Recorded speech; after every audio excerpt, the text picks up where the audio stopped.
just spill your beans? He's like very opposed to drinking. He's like, no, that's not me. But by the end of it, they're mixing like That's honey. not me. Was when he was out, I basically got my peed underwear and I put it in a sleeping bag, and I'd especially the word I'd use to describe like a lot of this movie is dread. Hello and welcome back to Meaning Behind the Movie, the show where we discuss and analyse your favourite movies. So today we're going to be analysing and looking at the movie The Lighthouse by Robert Eggers, who previously produced the horror movie The Witch. But before we get into that, we'll discuss a bit first about, I thought, something which I wanted to ask you about, Mr. Zane, was a line in the movie which I like quite a lot, a bit in the movie, which was the spilling the beans part. So, are there any? I was wondering, are there any Beans to spill. beans? What is something which? Are there any beans you have to spill about anything like interesting that's ever happened? Or I can spill some beans of something that funny that happened. It's just from when I was a kid or whatever. But you can go first. All right. Yeah. So just something that is a hidden secret that you don't want me to reveal on camera. Well, or something Yeah. like just a funny story or something. I see. You go first, and I'll have a think. Okay, yeah. And then I'll share mine. Okay, yeah. I think that's fair. My story is basically, I don't know if I've told you this before. I don't think I have though. I was in Scouts when I was a kid. Yeah.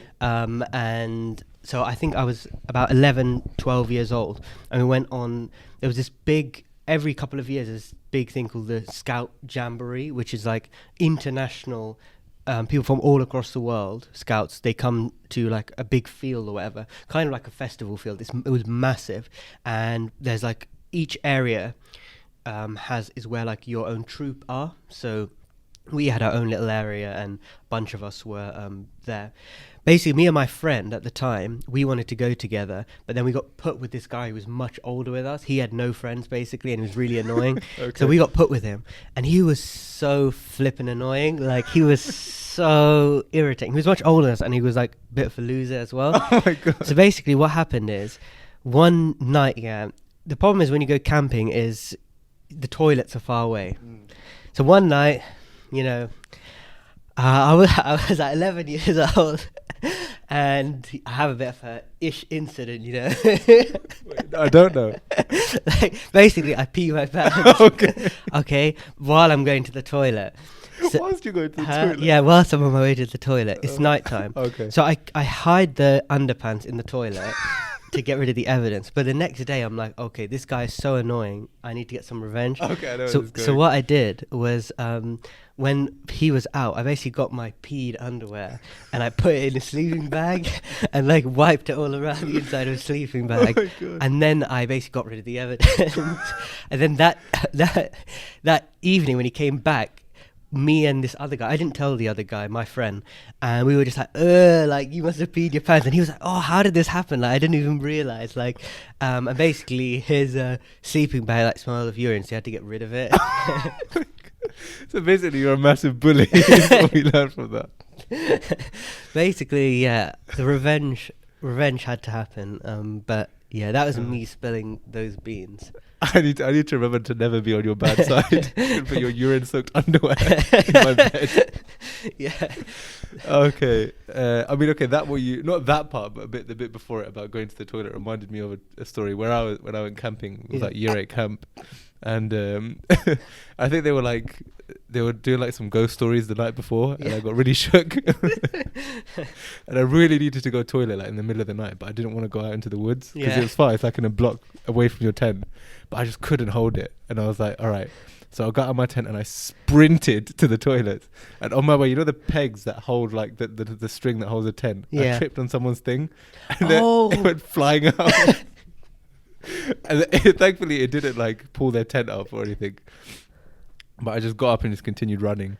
And they were talking about it like the next day, and I was like, "Yeah, that was me." And they were like, "All we heard is some like footsteps going rushing past the tent." So thankfully I didn't wet myself. Oh, I that's managed good. to make it to the toilet. That's good. So you didn't have any urine stained underwear. No, I didn't. That's good. Yeah. speaking of urine stained underwear, what did you think of the lighthouse? Well, yeah. I mean, wait. Do you want to do the synopsis Yeah, first? let's do that. Yeah. So now that we've got that out of the way, now we've got the light-heartedness out of the way. Let's get to the deep, depressing stuff. Yeah. So yes, so Lighthouse, as you mentioned, is a movie by Robert Eggers, which tells a tale of two lighthouse keepers: Thomas Wake, played by Willem Daffoe, and Thomas Howard, or Winslow, played by Robert Pattinson. Wake is a hardened, spiteful, older lighthouse keeper who abuses his power over Winslow, forcing him to do the toughest jobs with no mercy shown, whilst Wake himself spends his nights doing suspicious activities in the lantern room of the lighthouse. They spend their evenings conversing over meals, where we see their hatred for one another grow. Isolation and alcohol soon overcome their sanity as we witness their descent into madness and beyond. So, Ramzan, what would you say were your expectations going into the lighthouse? Well, first I just say that was a very good synopsis. I think that was a. Oh, did you write that? Yeah. Yeah, that was good. That was good. Yeah, and I think that perfectly encapsulates the movie. But in terms of my expectations, I was really excited going to this movie for two reasons. Firstly was the fact that we obviously knew it was in black and white, and so I thought this movie would be focusing a lot more on tone and atmosphere, which I was quite excited for. In addition, I was excited by the cast, so I was excited by seeing Robert Pattinson in this role along with Willem Dafoe. I thought that would be really interesting, and I was kind of interested. I think I always really enjoy movies that are historical horrors or historical dramas, but ones that are done a bit more realistically, and that's what Robert Eggers is kind of known for from The Witch, in that it's quite from the language and stuff like that, it's quite authentic in its portrayal of historical settings. So I was really excited, and I would definitely say from my expectations, which were tone, atmosphere, it was less, my expectations were less about the story and that type of thing. It was much more about the tone and atmosphere and how it was filmed. I would say it was that was definitely delivered, and I was really impressed by the cast and the performance of Robert Pattinson and Willem Dafoe. What about yourself? Yeah, I'd agree with everything you said there. The trailer really got me excited for this film. Obviously, as you can tell, it's in black and white. It's got a narrow aspect ratio, so it's very stylized for a particular purpose of delivering a certain mood. And just all of that just looked very different to anything else that's out at the moment or anything else that I've really seen. And obviously I'm always up to seeing something that's different and unique like that. And as similar to what you mentioned, where it looked like a very character-driven movie. And I really like movies that are kind of where your main characters are locked in one place and there's not a variety of locations, and it's just seeing them, how they react to just that isolation. I always think that's an interesting story to be told. And as you said, the two leads seem to do, like from the trailer, it looked like they were doing an amazing job and 100% delivered on that.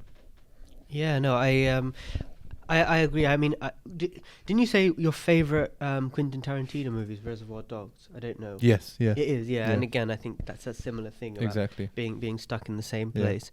So in terms of just what you primarily liked about the movie, what would you say were the main things that which you kind of gleaned from this movie that really that you really enjoyed?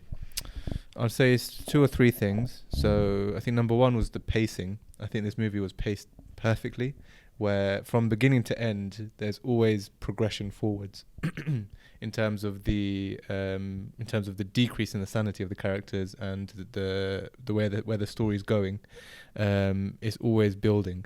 The tension is always building, and that just means that every day that passes in the movie, the stakes are higher and there's more to look out for, basically.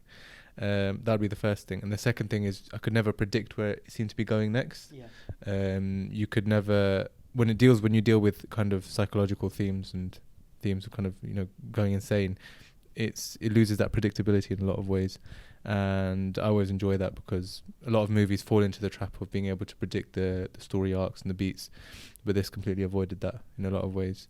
And lastly, I thought that we mentioned the visuals. I also thought that the sound design was really spectacular. You know, where there's like the crashing waves and like the screeching from the gulls and the mermaid that's in the film, and you know the booming foghorn from the lighthouse. Yeah. It kind of added to that atmosphere. And on that same note, I guess on audio, the dialogue as well, like how you mentioned the authenticity, and it's similar in The Witch as well, where it's you know, very authentic to the time period, and that just adds to the realism that you get from the film. What about yourself? Yeah, I would completely echo everything you said there. I'd especially the word I'd use to describe like a lot of this movie is dread. I feel like there's a lot of dread, like from the start. You literally from the outset, the tone is already there. Like it feels like something not good is going to happen. It's similar to like Stanley Kubrick's The Shining. There's this kind of progression in terms of time and in terms of shorter time periods and how that kind of works in producing anxiety and dread and what have you. And I think this was something similar used in this movie in a different way, but again through showing kind of repetitive sequences of him working, which I really liked. It wasn't rushed, but each scene was interesting and different. It added something, and again, completely. What I really liked about this movie was some of the shots. So there's one shot, for example, where Robert Pattinson is kind of just looking up, and it's a really long shot, like going in closer on him. I really like that. I think. In terms of, again, like noir movies that we've mentioned in the past, which you've watched as well, there's a big focus on feeling, on atmosphere, and aesthetics. And I think from an aesthetic point of view, some of the shots, again, were just really cinematic and atmospheric. So I think that's what I really liked about the movie. And also the foghorn thing, just kind of this blaring, really loud noise. Again, and the sound of the big machinery, I really like that. This kind of, it's just so like, depressing isn't the right word, but so almost overwhelming, like having to work so close with these huge machines on this isolated island. So I like that. Yeah. And all of that there's, you know, the harsh noises and what you mentioned, that feeling of dread. It's like there's an unseen presence that's with the two of them. So it's just the two of them, but there's like something else that's kind of stirring and moving in the background. And that feels like it's there throughout. It might be the lighthouse, it might be the island. There's something else, and similarly to The Shining, where it feels like there's something which in the movie would be The Shining. And it just adds again to this very creepy atmosphere, I would say. So what were some of the deeper themes in terms of like meaning which you derived from the movie? What were, like, for example, your thoughts on things such as, you know, the mermaid, for example, the interactions between Willem Dafoe and Robert Pattinson? What were your thoughts on that? Yeah, so I mean, I think the movie touched on quite a few key themes that you could draw some messages from. So I think the first one, or the one that becomes apparent most early in the movie, is this idea of abuse of power, where Willem Dafoe feels because he's been a lighthouse keeper for longer, he's the senior, he doesn't have to do any of the heavy work, and he just dedicates it all to Robert Pattinson's character. And it's clearly jobs that have been designed for two people to do. It's backbreaking work for one person. And not only is he demanding in what he wants from him, and, you know, orders him around, but he shows no kind of no happiness, or no. He just orders him around and then says to him that even once he's done the job, he's lazy. There's no gratitude afterwards. And I think that happens a lot in a lot of workplaces that you could find here, where someone who's been around for longer, or someone who's maybe in a more senior position with a bit more power, it gets to them, and it kind of, they become very controlling and very rude in a way that you wouldn't in any other situation. Whereas that kind of becomes acceptable. And I think the movie definitely touches on that a lot. And the other things I think it deals with, which I guess are two things that can go together, is like isolation and what that does to a human psyche, and dealing with your inner demons. Yeah. So I mean, a lot of movies have dealt with the idea of and show that isolation seems to lead to a depreciation in your sanity. You know, we've talked about how that happens in Wind River with some of the characters. It's not as big of a theme there, but it is touched upon, and I think it's because human beings are such social beings. We need to talk to people. We need to communicate with a wide variety of people, and that isolation links to the inner demons in that it forces you to reflect on those.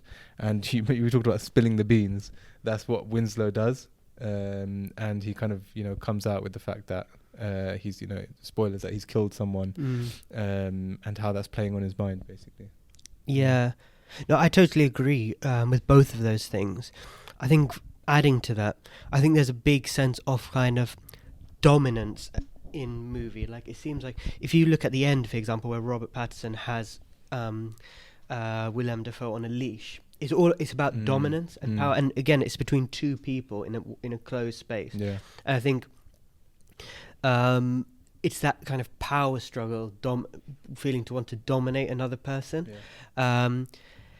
And in addition, definitely I would agree with the isolation thing. I think a big part of who we are as a person relies on other people. You can't have a full sense of self completely on your own. Yeah. It's impossible, because a large part of yourself is through how other people see you. It's a large part of yourself is revealed through your interaction with other people. 100%. Yeah. To be nice to other people, to not be nice to other people, etc. Blah blah.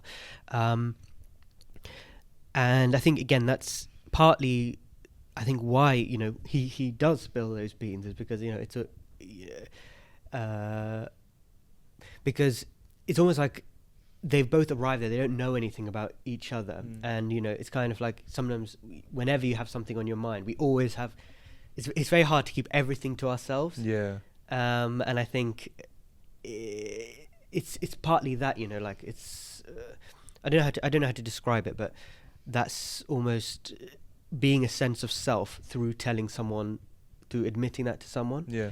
Because if you just if you keep everything in on your own head, it's constantly inside. You have to literally say it out loud in order for it to no longer be bothering you. Yeah. And it's interesting then how, like, what I liked was then how kind of Willem Dafoe's reaction to it was almost like was always like, oh, why did you tell me this? In terms of like, now it's kind of changed the dynamic type thing. But again, what I like about this movie is this mysteriousness about what, like, is Willem Dafoe basically crazy from the beginning? Yeah, that's or what I was gonna say. is he like that? Is he intentionally kind of doing this? Is he just messing with it? Is he intentionally messing up with him? And the thing is it's hard to tell, because obviously the previous Lightkeeper, there's insinuation that Willem Dafoe killed him basically, because he finds his head, or it's a vision at least, or he sees it, and that also makes it very kind of disorientating. And that's another word I'd use to describe this movie, with that foghorn, with the like scenes, with the time mashing up with time, especially with them getting drunk and stuff like that. It's really disorientating. And I thought that was really good. I mean, I think I've just weaved through like 5 different points there, but that's fine. That's good. But the thing is, it's quite actually. It's not like Uncut Gems, where there is kind of, you have like a superficial meaning, a deeper meaning, but it's easy to get from the superficial to the deep. I thought with Uncut Gems, it's a bit more. It does require some nuance in terms of looking at it, but with movies like this, things are a lot more cryptic. Yes. A lot more cryptic and symbolic. And so it's harder to kind of sometimes. I really don't think I could get everything from this movie just on one viewing. No, it would definitely require more than one viewing. And that's the thing with Wake's character. His motivations are so elusive. You don't know what he's going to do from one moment to the next. Yeah. Like one moment they're having a meal and they're talking and it's fine. And then Winslow will say something and he just gets up and slaps it, like hits him or something. Yeah.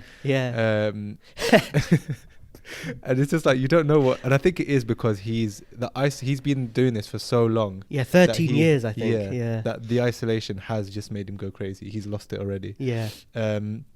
But there is like, and this is going to link to the ending, which we'll get to, but there is this idea of like something more supernatural is happening with the lighthouse itself. Yeah. And obviously because Winslow isn't allowed in, and Wake just keeps himself up there all the time or every night, doing nefarious activities. I don't know what he's up to. And we don't know, is there actually something there, or is it just again in his head and he's just lost his mind? What do you think? Exactly. No, I that's a really good point, because I think what I like about this film, similar to other films like this, is this kind of interblending of what is paranormal, what is kind of mythological, and actually not magical, but like otherworldly, and what is reality. Yeah. Is like and that kind of thing with the lighthouse contributes to basically driving Robert Pattinson crazy, because he really wants to see it. Yeah, I mean, I actually saw an interview with Robert Eggers about it, and I think what he's included a lot in this movie is like Greek mythological stuff. So like some of the things that are said, like how at the end, spoiler alert, Robert Pattinson's getting like eaten by gulls. This is also something that's seen in Greek mythology. Okay. And that light which brightens up everything at the end, is like a knowledge type thing. Like it's like a form of knowledge, or that's what it represents apparently. I see.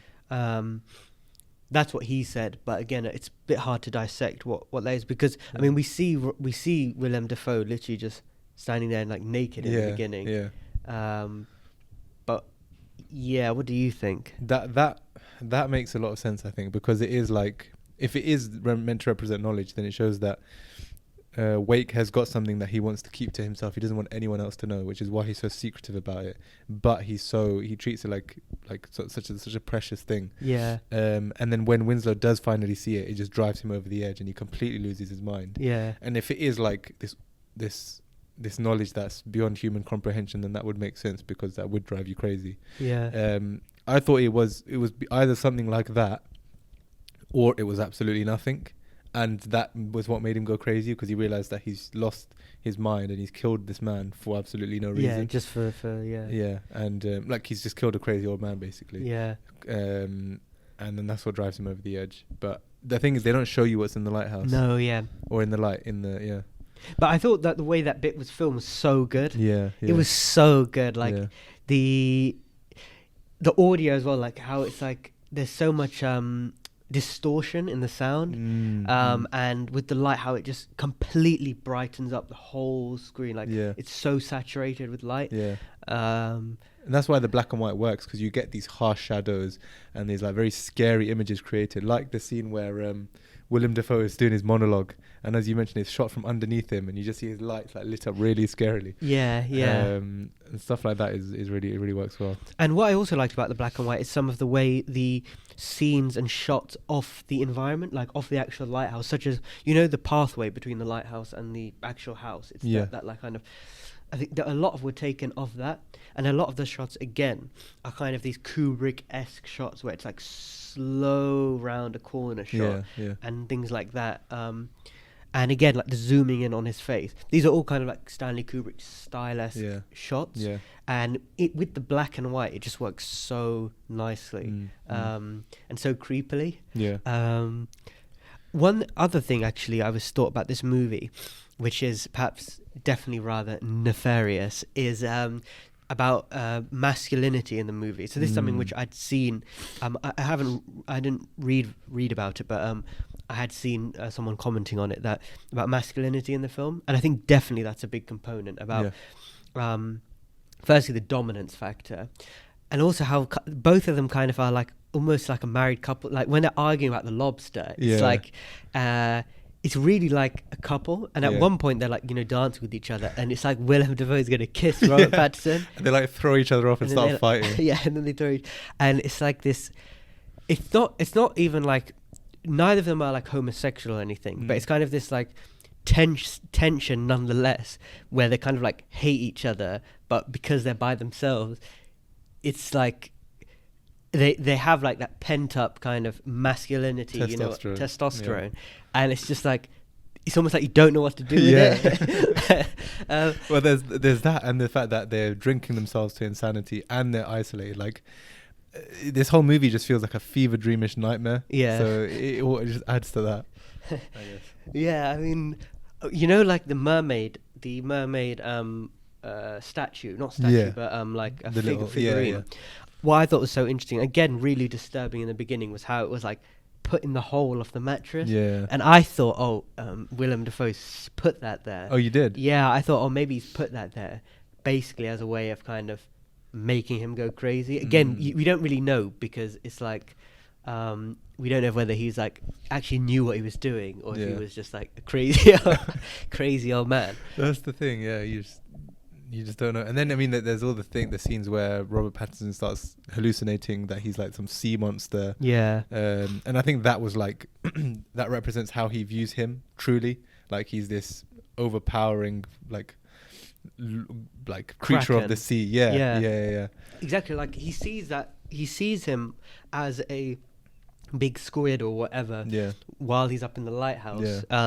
And it's kind of, again, and there's a big link to like naval and sea mythology, which I think is, again, something which people find really interesting, the same way that people find like folk mystery and folk like horror really interesting. I think, again, like there is this fascination with the sea, it's so huge, deep, unexplored, and I quite like that as well, like this kind of intertwining with mythology.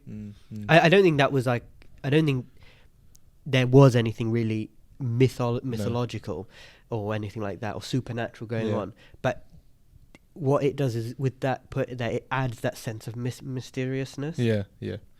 So there's one other thing I wanted to bring up, which we kind of touched upon, which was the use of what alcohol represents in the movie, or rum as it is, as what they're drinking in particular. And we see how Winslow, from the start, he's like very opposed to drinking. He's like, no, that's not me. But by the end of it, they're mixing like honey. That's not me. Okay. Wait, you know that song though? That's good. Yeah, I know. Yeah. Okay, but by the end of it, they're like mixing turpentine or something. Yeah, it's like paint thinner or something. Yeah, like with honey, just to get a buzz. Yeah. So like, it just shows how crazy, how just it's a decline in every facet that they have. And one thing I mentioned to you off camera before was about how Winslow calls out Wake for making up some of his stories, and he's like, he's not even aware of it himself. And in medicine, there's something called Korsakoff syndrome, which I mentioned that. Do you remember? Yeah. So like how like he's been drinking for so long that you develop this condition where you don't know what's real or fake in your own history. Yeah. And you just start making things up. Yeah, you told me that like during the session. Yeah. So I wouldn't be surprised if that's an intentional part of the movie. Yeah, that's really, really interesting. I think definitely it's that like because they have that conversation about alcohol right in the beginning, and it's how kind of I think it's so much how it's used as that coping mechanism. And what also found was really interesting was the rations which they have in the crate is just alcohol. It's just like more rum. And it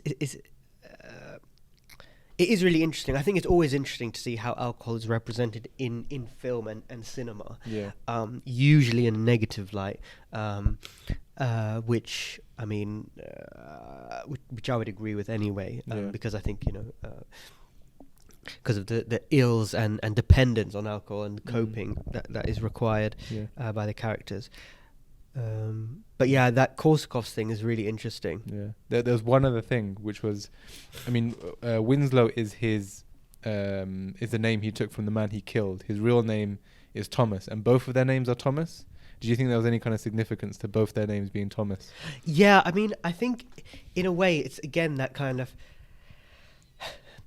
almost like it drives that almost connection or weird connection between both of them, or that weird dynamic, because in that way you're made closer in the sense they both don't like each other, but they're kind of forced that way, and now they both find out both their names are the same. It's kind of again in kind of that way it's like uncomfortably close. And again that whole lying thing about who not knowing whose story is true and whatever.